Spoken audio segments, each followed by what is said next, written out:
नमस्कार दोस्तों, स्वागत है आपका अपने YouTube channel online Hindi classes पर। मैं असिस्टेंट प्रोफेसर विनोद यादव एक बार पुनः उपस्थित हूँ आपके सामने एक नए अध्याय के साथ। आज हम आपको हिंदी की उपभाषाएं एवं बोलियों के बारे में बताएंगे।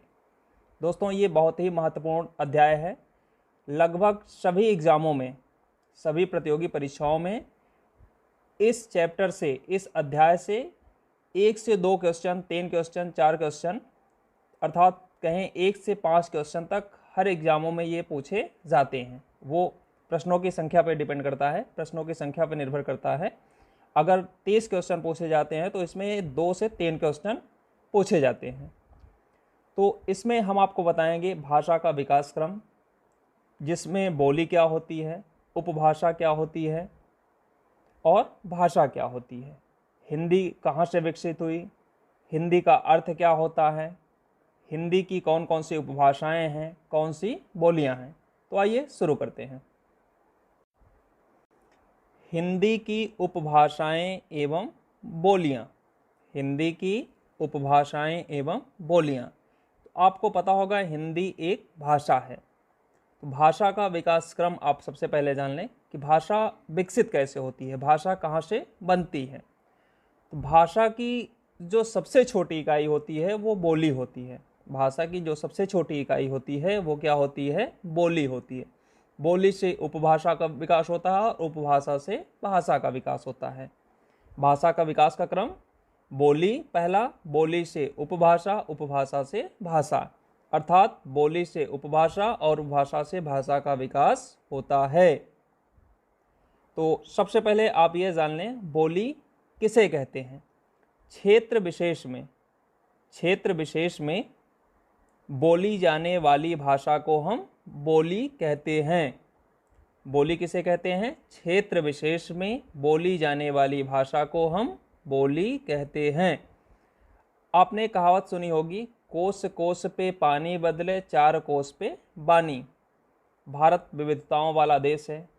यहाँ पे आप देखेंगे कुछ दूरी पे, एक लगभग मान चलिए 15 से 20 किलोमीटर की दूरी पे आप जैसे जाएंगे वहाँ की भाषा आपके स्थान से थोड़ी सी भिन्न रहेगी। तो भाषा यही बोलियाँ हैं। बोलियों का जो विकास होता है, दायरा होता है, वो छोटा होता है। तो क्षेत्र विशेष में बोली जाने वाली भाषा को हम क्या कहते हैं? बोली कहते हैं। फिर आइए बोली का जब विकास हो जाता है, बोली का जब थोड़ा सा विकास होता है तो वो उपभाषा कहलाती है। यदि इसकी परिभाषा देख लें, यदि किसी बोली में साहित्य लिखा जाने लगता है और उसका विस्तार हो जाता है तो वह बोली न रहकर उपभाषा बन जाती है। यदि किसी बोली में साहित्य लिखा जाने लगता है और उसका विस्तार हो जाता है तो वह बोली न रहकर उपभाषा बन जाती है। अब आपने विकास का क्रम देखा, बोली से उपभाषा, उपभाषा से भाषा। तो आइए भाषा के बारे में देखते हैं। भाषा, साहित्यकार जब किसी उपभाषा को अपने साहित्य के द्वारा परिनिष्ठित सर्वमान्य रूप प्रदान कर देते हैं तथा उसका क्षेत्र विस्तार हो जाता है, तब वह भाषा कहलाती है। पुनः एक बार देख लें इसे। साहित्यकार जब किसी उपभाषा को अपने साहित्य के द्वारा परिनिष्ठित सर्वमान्य रूप प्रदान कर देते हैं तथा उसका क्षेत्र विस्तार हो जाता है, तब वह भाषा कहलाती है। इस प्रकार आपने देखा भाषा का विकास क्रम। बोली जो क्षेत्र विशेष में बोली जाती है, फिर उपभाषा अर्थात उसका थोड़ा सा विकास होता है और उसमें साहित्य रचनाएं होने लगती हैं, और तीसरा उपभाषा के बाद भाषा परिनिष्ठित रूप होती है, अर्थात उसका ग्रामर बन जाता है, व्याकरण बन जाता है, एक निश्चित रूप होता है, वो भाषा कहलाती है। बोलियों का कोई निश्चित रूप नहीं होता है, उपभाषाओं का भी कोई निश्चित रूप नहीं होता है। हर कवि में अलग अलग भिन्नताएं मिलती हैं। आप जब इसका विस्तृत अध्ययन करेंगे उसमें आपको ये चीज़ें पता होगी। तो भाषा क्या होती है? परिनिष्ठित रूप होती है। परिनिष्ठित का मतलब व्याकरण से युक्त, जिसका एक ही रूप होता है हर जगह, चाहे वो जहाँ भी बोली जाए, उसका एक निश्चित रूप होता है। लेकिन बोली और उपभाषा का कोई निश्चित रूप नहीं होता है। इनका कोई व्याकरण ग्रंथ नहीं होता है। तो ये हुआ बोली, उपभाषा और भाषा का विकास। कॉलरिज एक अंग्रेजी के विद्वान रहे। इन्होंने भाषा की परिभाषा देते हुए कहा है, भाषा मानव मन का शस्त्रागार है। भाषा क्या है? मानव मन का शस्त्रागार है। तो अब हम हिंदी भाषा के अध्ययन के बारे में, हिंदी भाषा का अध्ययन हम करेंगे। तो हिंदी भाषा जो हिंदी है, हिंदी भाषा में हिंदी शब्द जो है वो मूलतः फारसी है। हिंदी मूलतः फारसी है। हिंदी के दो अर्थ हैं, हिंद देश के निवासी एवं हिंदी भाषा। हिंदी के दो अर्थ हैं, हिंद देश के निवासी एवं हिंदी भाषा। रूप के आधार पर हिंदी वियोगात्मक भाषा है। कभी कभी आपसे एग्जाम में पूछे जाते हैं कि हिंदी कौन सी भाषा है? संयोगात्मक, वियोगात्मक भाषाएं दो प्रकार की होती हैं, संयोगात्मक और वियोगात्मक। तो हिंदी आपकी कौन सी भाषा है? वियोगात्मक भाषा है। एग्जाम में इस तरीके से पूछ लिया जाता है कि निम्नलिखित में से कौन संयोगात्मक भाषा है या कौन सी वियोगात्मक भाषा है? तो आपको पता होना चाहिए हिंदी आपकी वियोगात्मक भाषा है। भारत में 4 भाषा परिवार हैं।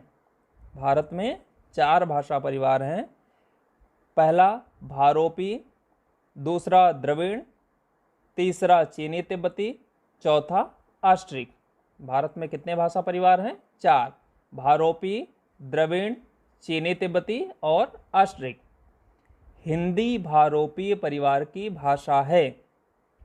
हिंदी भारोपीय परिवार की भाषा है, जो सबसे बड़ा भाषा परिवार है। भारोपी भाषा परिवार सबसे बड़ा भाषा परिवार है। लगभग 73% भाषाएं इसी से सब निकली हुई हैं।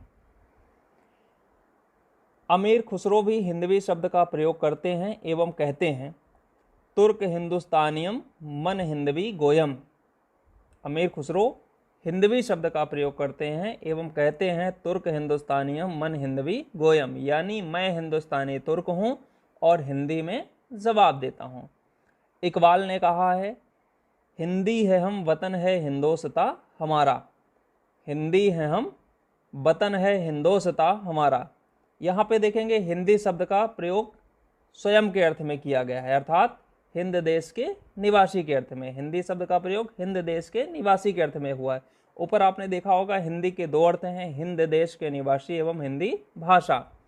तो अमीर खुसरो ने हिंदी शब्द का प्रयोग, हिंदवी शब्द का प्रयोग हिंदी भाषा के अर्थ में किया है, किंतु इकबाल ने क्या कहा है?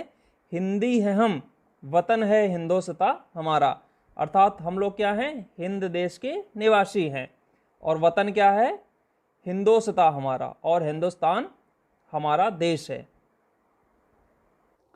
अब हम आपको हिंदी का विकास क्रम बताएंगे, अर्थात हिंदी भाषा जो है वो किस क्रम में विकसित हुई, इसके बारे में हम आपको बताएंगे। तो आपको ज्ञात होगा कि भारत की सबसे प्राचीन भाषा संस्कृत है। भारत की सबसे प्राचीन भाषा कौन सी है? संस्कृत।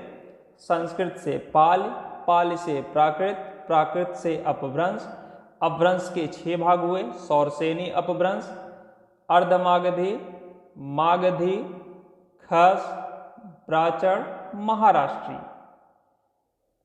इसका विकास क्रम हुआ संस्कृत, संस्कृत से पाली, पाली से प्राकृत, प्राकृत से अपभ्रंश, अपभ्रंश की 6 भाग हुए अपभ्रंश के, सौरसेनी अपभ्रंश, अर्धमागधी, मागधी, खस, प्राचर, महाराष्ट्री।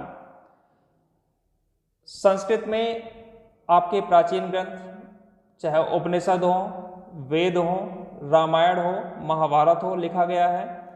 पाली में गौतम बुद्ध जी ने बौद्ध धर्म का उपदेश दिया है। प्राकृत भाषा में महावीर स्वामी जी ने जैन धर्म का उपदेश दिया है। और अपभ्रंश, अपभ्रंश के 6 भाग हुए, जिनसे हिंदी की 12 उपभाषाएं विकसित हुई, जिसमें से 12 उपभाषाएं विकसित हुई भारतीय आर्य भाषाओं की। इन 6 अपभ्रंशों से 12 उपभाषाएं विकसित हुई। तो किस अपभ्रंश से किस उपभाषा का विकास हुआ, आइए ये जानते हैं। आपने क्रम देखा, संस्कृत, संस्कृत से पाली, पाली से प्राकृत, प्राकृत से अपभ्रंश, अपभ्रंश के 6 भाग हुए। सौरसेनी अपभ्रंश, अर्धमागधी, मागधी, खस, ब्राचर, महाराष्ट्री। अब आइए हम आपको बताते हैं किस अपभ्रंश से किस उपभाषा का विकास हुआ। पहला है सौरसेनी अपभ्रंश। पहला कौन सी है? सौरसेनी अपभ्रंश। सौरसेनी अपभ्रंश से 3 उपभाषाएं निकली। सौरसेनी अपभ्रंश से 3 उपभाषाएं निकली। पश्चिमी हिंदी, राजस्थानी, गुजराती। पश्चिमी हिंदी, राजस्थानी, गुजराती। दूसरा है अर्धमागधी अपभ्रंश। दूसरा है अर्धमागधी अपभ्रंश। अर्धमागधी अपभ्रंश से एक उपभाषा पूर्वी हिंदी का विकास हुआ। अर्धमागधी अपभ्रंश से एक उपभाषा पूर्वी हिंदी निकली। अगला है मागधी अपभ्रंश। अगला क्या है? मागधी अपभ्रंश। इससे 4 उपभाषाएं, मागधी अपभ्रंश से 4 उपभाषाएं निकली। कौन कौन सी? बिहारी, उड़िया, बांग्ला, असमिया। मागधी अपभ्रंश से 4 उपभाषाएं निकली। बिहारी, उड़िया, बांग्ला, असमिया। अगला है खस अपभ्रंश। अगला कौन सा है? खस अपभ्रंश। इससे एक उपभाषा निकली, पहाड़ी। खस अपभ्रंश से एक उपभाषा का विकास हुआ जिसका नाम है पहाड़ी। अगला है ब्राचर अपभ्रंश। अगला है ब्राचर अपभ्रंश। ब्राचर अपभ्रंश से 2 उपभाषाएं, पंजाबी और सिंधी का विकास हुआ। ब्राचर अपभ्रंश से 2 उपभाषाएं निकली, पंजाबी और सिंधी। अगला है महाराष्ट्री। अगला कौन सा है? महाराष्ट्री। महाराष्ट्री से मराठी। इस प्रकार आपने देखा 6 अपभ्रंश की जो भाग हैं, अपभ्रंश के जो 6 भाग हैं उनसे 12 उपभाषाएं निकली। अपभ्रंश के 6 भाग से 12 उपभाषाएं निकली। कौन कौन सी? सौरसेनी से पश्चिमी हिंदी, राजस्थानी, गुजराती। अर्धमागधी से पूर्वी हिंदी, मागधी से बिहारी, उड़िया, बांग्ला, असमिया।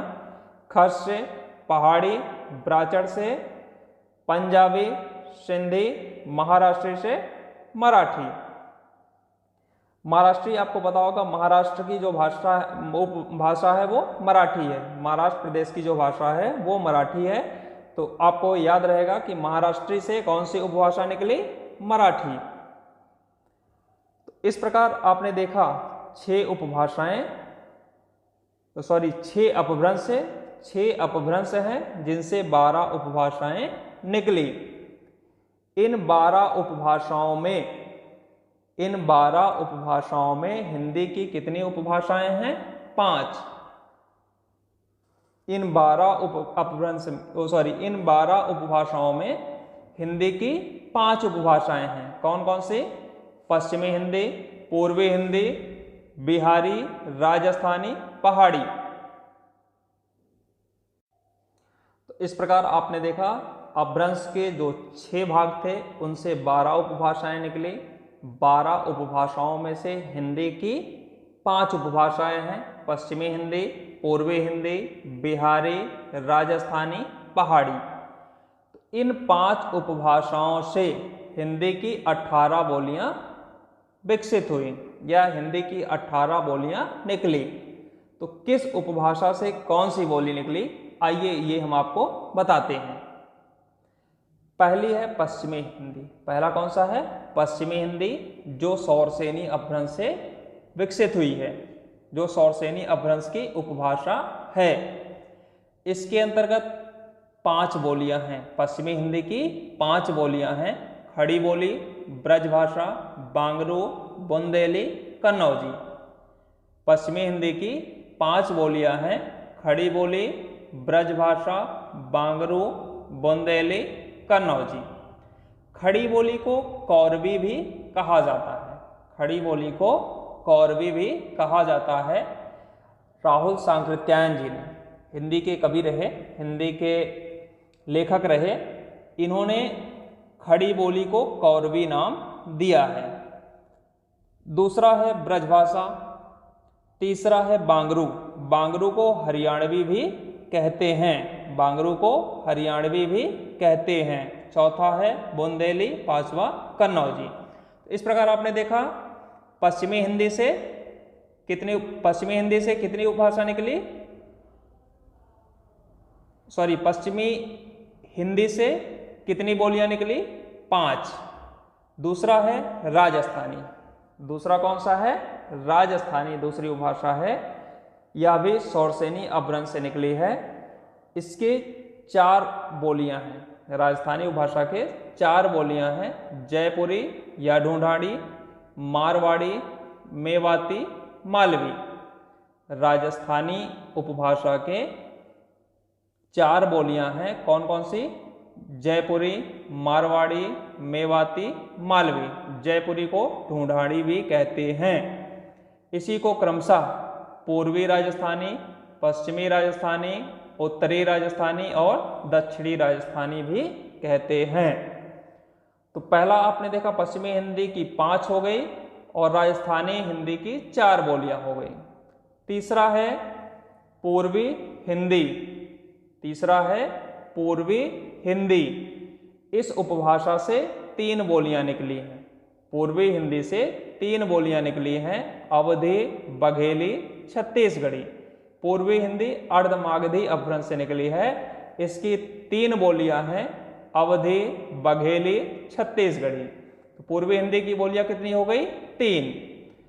अगला है बिहारी, यह मागधी अपभ्रंश से निकली है, बिहारी उपभाषा मागधी अपभ्रंश से निकली है। इसके भी 3 बोलियां हैं, बिहारी की 3 बोलियां हैं, भोजपुरी, मैथिली, मगही। बिहारी की कितनी बोलियां हो गई, 3 बोलियां हो गई, भोजपुरी, मैथिली, मगही। अंतिम है पहाड़ी, अंतिम कौन सी है, पहाड़ी। यह खस अपभ्रंश से निकली है, पहाड़ी उपभाषा खस अपभ्रंश से निकली है, जिसकी 3 बोलियां हैं, कुमायूनी, गढ़वाली, नेपाली। जिसकी कितनी बोलियां हैं, 3। इस प्रकार आपने देखा पश्चिमी हिंदी की 5 बोलियां, खड़ी बोली, ब्रजभाषा, बांगरू, बुंदेली, कन्नौजी। राजस्थानी की 4 बोलियां, जयपुरी, मारवाड़ी, मेवाती, मालवी। पूर्वी हिंदी की 3 बोलियां, अवधी, बघेली, छत्तीसगढ़ी। बिहारी उपभाषा की भी 3 बोलियां, भोजपुरी, मैथिली, मगही।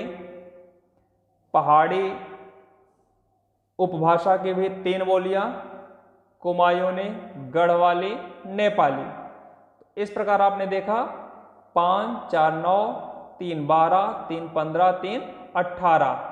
कितनी बोलियां हो गई टोटल, 18 बोलियां। उपभाषा कितनी हुई, 5। इस प्रकार हिंदी की 5 उपभाषाएं, हिंदी में 5 उपभाषाएं एवं 18 बोलियां हैं।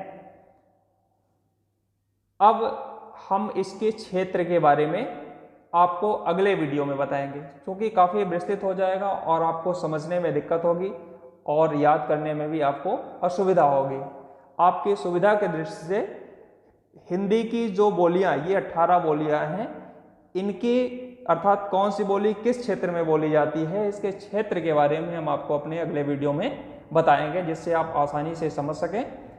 तो इसको आप थोड़ा स्लो मोशन में पढ़िएगा, जहां आपको दिक्कत हो थोड़ा सा रुकिएगा, उसको पढ़िएगा। हमने आपको टाइपशुदा इस बार नोट्स प्रोवाइड कराया है कि आप उसको आसानी से पढ़ भी सकें। इसके पहले हमारे अगले वीडियो में थोड़ा सा धुंधलापन आ गया था, जिसकी वजह से आप लोगों को दिक्कत हुई होगी। तो आपकी सुविधा के दृष्टि से इस बार हमने इसे टाइप करवाया है और तब आपके समझ से लाया हूँ। उम्मीद करता हूँ आपको हमारा यह वीडियो काफ़ी पसंद आएगा। यदि हमारा वीडियो आपको पसंद आए तो कृपया लाइक और शेयर करना ना भूलें। धन्यवाद।